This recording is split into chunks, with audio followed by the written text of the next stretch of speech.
It's one hell of a fine evening in the Android Arena, and we've only got a few days left for the top 4 teams directly shipped to the Grand Finals.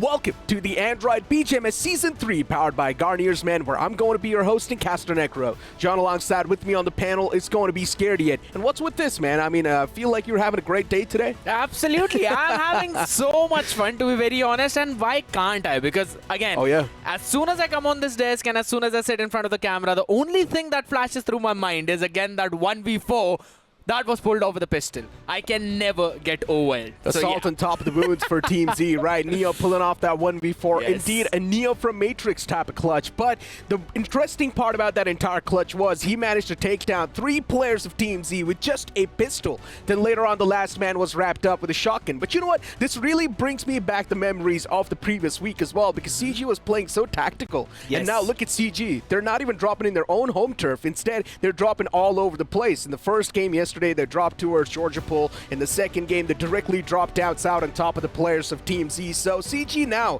is clearly on the path of aggression. I mean, that's a really good point that you brought up, right? In general, if you try to look at some of the lineups that we have been seeing so far, in general, there's one IGL and the rest 3 players are the fraggers. That's been the case with a few more teams inside of the entire playstyle. But as we move on towards the head-to-head between Erangel and Miramar, we clearly notice one thing, and that is there's a big up when it comes to the Miramar games of Entity. That's the entire point which I mentioned early on as well in the pregame segment, that absolutely mind-blowing, and even Scout was laughing after that. I mean, that's what I'm exactly mentioning too, right? I mean, knowing exactly what you need to do in such a panic situation. As the first game loads up on the screen, as the big bird hits the skies, the plane fly pad starts all the way from truck stop towards La Cabrera. Now, if you want to move in towards Valle del Mar, Montenuevo, it's going to be a bit of a tough stretch, but it's not impossible. You can drop on the pit stop and then move towards your main drop location. Indeed, because Reckoning is a team that likes to drop all the way down south towards Patona, so we might possibly see them going in for those pit stops too. But for most of these teams, specifically Mogo, since they like to drop over towards Impala, I don't think so it's going to be a big problem. I want to see where Soul is going to take that drop, because IQ Soul sometimes they do drop in Puerto Paraiso, while also we have seen certain situations where they tend to change all those drops. Los Leones as well should be in contention, but since 8-bit is not there, I don't think so Revenant's going to be facing a lot of problem here. For IQ Soul, their main drop location has always been La Cabrera. That's where they will go. I don't think so we're going to see any switch-ups regarding that, considering IQ Soul has already been struggling. And I'm pretty sure it is one of those teams that would not want to step outside of the comfort zone, especially when they're making some of the mistakes that you're not supposed to. Manya was back a few days back, and still, we just saw Manya pulling off that one single chicken dinner. After that, we haven't seen that proper IQ Soul that we all wanted to see. I mean, this plane fly path, yes, but are we really seeing any drop collisions? It's just Revenant Esports and Mogo Esports dropping next to each other, but I'm pretty sure the fight's not going to happen. Yeah, because again, it's Revenant who will try not to take those early fights. They're always going for the tactical approach, and since we were discussing about that itself, Revenant is also a team that quite a lot of those times miss out on certain situations. But hold on a second, seems like we already have a drop collision, and what better than Global Esports, because the fight did not start, it ended. Now that's what you call you blink it, you miss it moment. The fight started, but we all just saw the end. Global Esports, that's what happens when you keep butter in front of a hot knife. It's going to slice straight through it. And Vasista Esports did not even stand a chance. It is one of those teams for a while off the league stage. They were at the top. They had the first spot in their hands, but now they're nowhere to be seen around that area. And this is one of the big reasons, as we've been talking about Vasista Esports, the inconsistency is hitting this team. And it's been hitting pretty hard. On the other side of the spectrum though, WSB, seems like they're kind of starting things off on a pretty solid note. Arman able to take down Anonymous from One Blade, so the pace that we saw One Blade change yesterday, they want to try to do the same, but WSB this time answering back pretty well. Just enjoying their time, confirming that there's no other team who's gonna drop down south from the places that they are playing at. NTD right now towards the smack center, towards that San Martin area. They're playing with the high ground with the advantage over San Martin. God's Green's one last member still alive. The only reason why he's still alive is because he knows that the bounty is unclaimable now anyway, so you might as well try and squeeze as many points as possible, or else he could have pulled out a Ninja Boy if he wanted to. Or a Neo, but with better weaponry. A Ninja Boy is much more understandable. Agreed. And easily doable. All you need is one Molotov or a nade. But yeah, Mogo Esports, one of those teams that does not like to play aggressive at all. Instead, they've always been playing quite passive, and I'm not sure how to feel about that, because this is one of those metas in BGMS Season 3 where you need to prioritize aggression, where you need to prioritize the eliminations. Yes. And the only way you can do so is by moving fearlessly, just like our Philips One Blade. They definitely do need that aggression, which you've been talking about. We've been saying that time after time.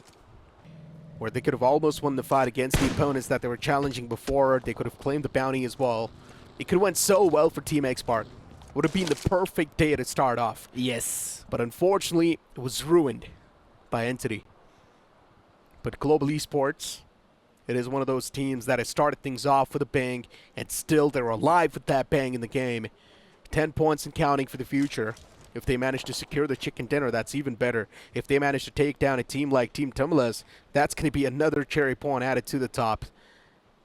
And right now, speaking of Team Tumulus, they're on the right side near truck stop, right above Minas Generalis. The thing about Global Esports is that they're probably playing with a 1-3 rotation. So if Arkland gets caught, he's going to be deleted. No way to get him revived whatsoever. And they also have Godlike close by. And as you mentioned, Team Tamilas too. But a team that I also want to focus on is going to be Team Forever. We have seen this team play pretty decent. We've been talking about it even in the pre-show segment as to how sometimes they do find that success, but quite a few times they're having the problems to try and reach in. What a circle shift. So it's a big problem for Team Forever, Orangutan, KSR7, the last man of One Blade. Godlike already losing out on Jonathan. Now Zigod is there in the back lines, and I'm not sure what one single man can do. Jonathan's elimination might just be squeezed soon enough. The only thing that's blocking that to happen is the zone. And as now the zone moves away, Mogo Esports too, they will need to start taking decisions as soon as possible. And that's what they're doing. They take the decision to move inside of the safety lines. They have found themselves barely inching in, but where's the next zone going to pop up? Oh my god. It pops right on top of the players of Entity Gaming. They've got the advantage. They can slowly and steadily start to move inside of the zone. I was about to say that we might possibly see Global Esports doing some shenanigans, but it just seems like they're facing a lot of problem, and now even Revenant being fired upon by the members of Mogo. They are outside the circle. They do have the high ground advantage, so that's one good thing. As Sensei has been brought down on his knees. There's also Reckoning on the other side. Every team is basically in the crosshair of one another. It will just depend on to who does the perfect third party and who finds the perfect opening. Look at the shots taken. For Revenant Esports, constantly peppering shots in the far fray. They're dealing a lot of damage to the lobby. But the position they've gotten, I'm not sure for how long they can sustain themselves in the same spot. Sensei's knocked out in the open, inside of the zone, and he's not going to be feeling too good. The rest of the teammates need to start making the rotation to that same area, but they're taking a lot of damage upon themselves while they try to pull that off. Blaze, he closes on up. He will get the revival, maybe on the fallen player, but it's still too much to ask for. It's Entity being fired upon from multiple directions too. Not the perfect place to be at. Godlike as well as God's Reign, both the gods falling off of blue. Both the teams will be taking their exit. Mogo, this is like the perfect way for them because they're having the drone view, but it's not going to last for long because since now the blue is starting to move, you've also got to grab your vehicles and move inside the circle. Reckoning does the exact same thing. Using the smoke walls now in front of Entity, and Raiden's nade is absolutely perfect beginning. Revenant Esports can try to play this one super smart. They can let the players of Entity push in tandem against their opponents and then go for the third party. Be the backstabbers, be the snakes in the fight. And that's what Revenant's trying to do. This is incredible for Revenant. I like the game plan. They're backstabbing the players of Entity. This is nice. Entity's now being fired at, not just from the front, even from the back by Revenant. And where can Entity go? Nowhere. They will need to try and take the fight against Revenant. They've got nowhere to go, as Aquanox is going to be the last remaining player. But do not forget what Aquanox has pulled off in the past. This could potentially be a Revenant chicken because look at the spread that they have, unless it's being spoiled by either Slug, Aquanox or Wizjord. As they've knocked down Robin as well, he's going to be facing a lot of problems, and this drone view is just sublime. Blaze taken down, Sensei still in the back, Aquanox is way too low, and the fight keeps on going. If Aquanox takes down Sensei too, this will be insane, and that's what happens. But now Mogo Esports slowly and steadily inching towards the player as Blaze gets shut down, and Revenant Esports, now this is not looking too good for them. OG to have been eliminated from the game. But now for Mogo Esports too, it's way too dicey. The survival's not looking that easy. Revenant Esports with the man advantage, they're pushing up against Justin, and Justin is way too low. One single pixel spotted, and Revenant Esports, they snatch that chicken dinner away. Finally, they're going to be super happy. Even Sensei as well, because this was not the circle forming on them. They were still them moving in it, having the perfect opportunity, and the point that you mentioned, Entity versus Reckoning and Revenant's third party getting them a massive chicken dinner. This chicken dinner was indeed quite tactical from Revenant, but things started off with such a big spark. We saw Global Esports wiping out Vasista in the first few seconds of the game. Now they've got a heavy climb to do, a Herculean task in front of their screens. As we step into the second game of the day, the Big Bird's gonna hit the skies once again. This time in the rainforest. The plane flap pad starts all the way from Nakam towards Camp Bravo. And this plane flap pad is perfect. It always is the scenario whenever we talk about Sanhok. Carnival Gaming taking an early drop as well, moving a bit up north, probably will end up towards Ruins. But I want to see where Aiku's Soul is going to be headed. Normally we do see this team head over towards Camp Alpha, but this time around, seems to be that is not going to be the case. Are we going to see this team jump into boot camp and probably boot up some weaponries to open some skulls out there? We're going to see this team go entirely in a different direction. That's a big thing. That's a big question. Reckoning moving up north over towards Paradise Resort. That's exactly where Godlike is also going. Look at Hector. He's moving all the way down south towards Sami. And there's a big drop collision between Raven and 8-Bit.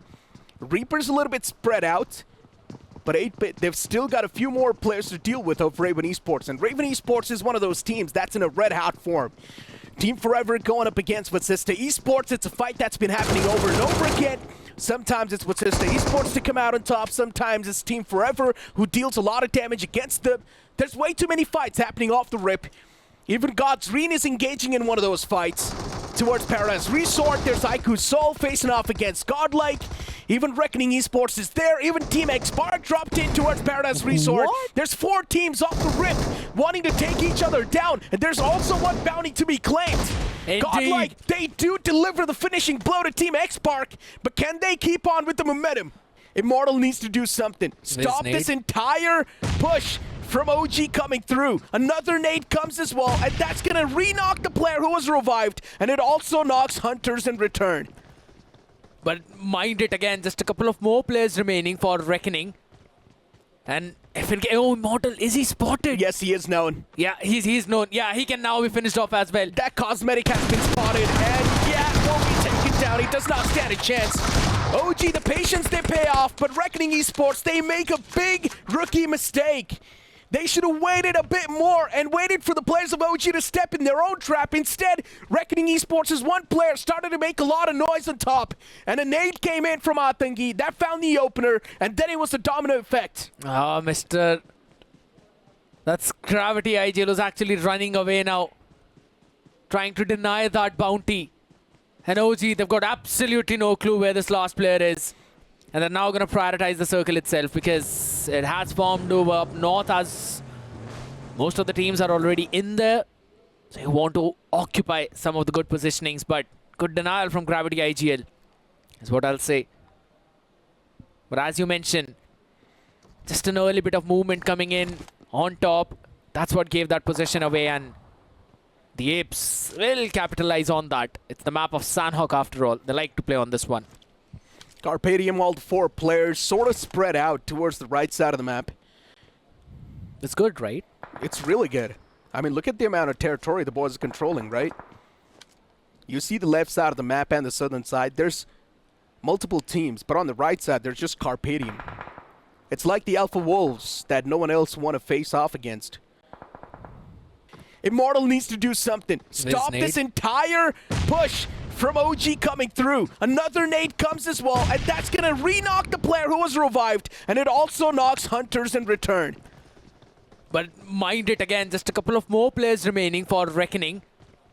And FNK, oh, Immortal, is he spotted? Yes, he is known. Yeah, he's known. Yeah, he can now be finished off as well. That cosmetic has been spotted, and yeah, won't be taken down. He does not stand a chance.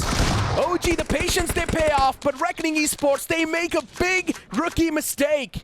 They should have waited a bit more and waited for the players of OG to step in their own trap. Instead, Reckoning Esports' one player started to make a lot of noise on top, and a nade came in from Atangi. That found the opener, and then it was a domino effect. Oh, Mr. That's Gravity IGL who's actually running away now, trying to deny that bounty. And OG, they've got absolutely no clue where this last player is. And they're now going to prioritize the circle itself because it has formed over up north as most of the teams are already in there. So you want to occupy some of the good positionings, but good denial from Gravity IGL is what I'll say. But as you mentioned, just an early bit of movement coming in on top. That's what gave that position away, and the Apes will capitalize on that. It's the map of Sanhok after all. They like to play on this one. Carpadium, all 4 players sort of spread out towards the right side of the map. It's good, right? It's really good. I mean, look at the amount of territory the boys are controlling, right? You see the left side of the map and the southern side. There's multiple teams, but on the right side, there's just Carpadium. It's like the Alpha Wolves that no one else want to face off against.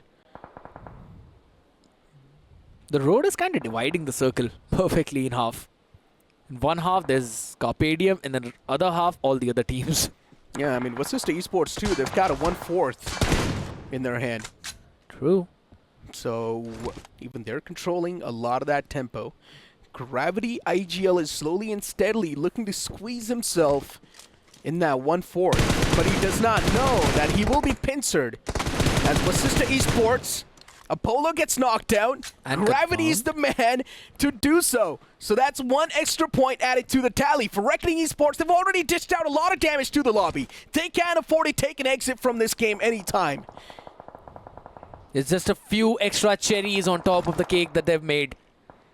And as you mentioned, they can just take an exit whenever they want. In the meantime, they've gotten 12 points so far, so true. It's still counting. And also, some position points will be awarded to the team right now. Only 7 teams remaining in total. Team Tamalas, even they're still in the race. They're taken down with a 3-man squad, so I guess the bounty's not claimable anymore. But they can still be the damage dealers. And now for Carpadium, look at the zone. It shifts in their court so much. They're controlling the entire pace of the game. True. I kind of wanted OG to chase and find the positions of Gravity because, again, you get a chicken dinner, you get 10 points. You find Gravity, finish him off, you get additional 10 points. I think so that would have been a bit more better, but on the other side of the spectrum, though, since, as you mentioned, the circle shifted up north, now it's Carpadium controlling over 55% of the circle. Jonathan firing a few shots will finally be taken down as well. He was out in the open, knocked out by Playzone, so no one's going to be catching that 1 point. Vasista Esports with a 3-man squad still can be dominant. Gravity IGL position is compromised, and yeah, it's the firing squad that he needs to face off against. And the Wrath is undealable. And now Vasista Esports' players, they're in quite a critical condition.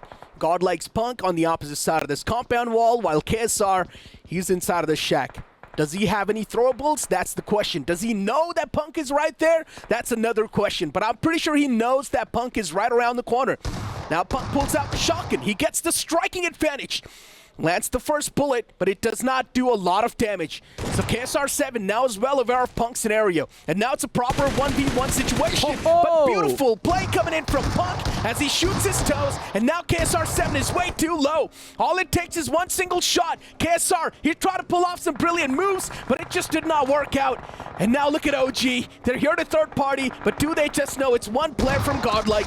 Punk goes for the reload. He gets the reload in the hand, but he's not going to get any knockouts secured. That's a big problem for OG now. Atanki, he can give the revive, that is true, but Wisdod is also down on his knees. They found some amazing finishes. Aru is not even there, so they're just down to last one man remaining. The blue is also going to start move. The only good thing for them is, in fact, that blue is moving slowly on their side. But they've got such an open ground now. Vashishta Esports being pounced upon.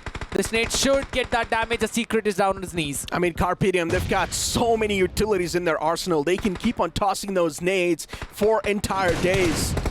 And now Vashishta Esports, his players slowly and steadily crumbling down against the wrath of the opponents. Another nade sails in, and that's going to write the demise of Vashishta Esports in this game. They take an exit on the third spot, but now it's going to be Carpedium facing off against Team Tamilas in a 3-on-3 fashion. 50-50 for the prediction. This is the best thing you could ask for, but the circle shifts on Carpedium. Now it's 70-30. Team Tamilas, as long as they do not get the control of the zone in their hand, it will be in the favor of Carpedium. But the boys are slowly and steadily moving up, and now the odds are stacked with the players of Carpedium. Another nade sails in, it gets another knockout. Yeah, return knock was there on Max Payne, but is that really going to matter when you've got the man advantage? And just like that, the final spray down, it's going to confirm the chicken dinner in the hands of Carpedium. We had a lot of question marks because Carpedium was not able to find any sort of a single success, but finally they do in this map of Sanhok. It comes in with a delivery of life for Carpedium. Playing phenomenally, controlling most of the circle out there for the last two stages. And even though in one situation it shifted against them, they bounced on the members of Vashishta Esports and finished them off. Beautifully played by Carpedium boys, but I'm also going to bring the attention back to the members of Orangutan. Claiming a bounty, also almost eliminating Reckoning Esports, grabbing some crucial 9 finish points. It has been a pretty good game for them too. Indeed, it has been a fantastic day, even inside of Para's Resort. I mean, it looked like Hell Resort. There was Aiko Soul, Godlike, Reckoning Esports. There was another team right in the center between them. Then Team Z came into play. Even Team Z got shut down. So many factors that were there. We also saw Team Forever face off against Vashishta Esports in boot camp. This previous game of Sanhok definitely brought up the heat. Max is the MVP of the game with 5 finishes. And I guess they also got a decent amount of finishes on the belt, right? 5 finishes, just 45% finish contribution. So it was indeed quite a decent game at the bounty points at the top. And Orangutan are actually on top with 23 points out there, claiming the bounty as well. Carpedium too, not falling that far behind.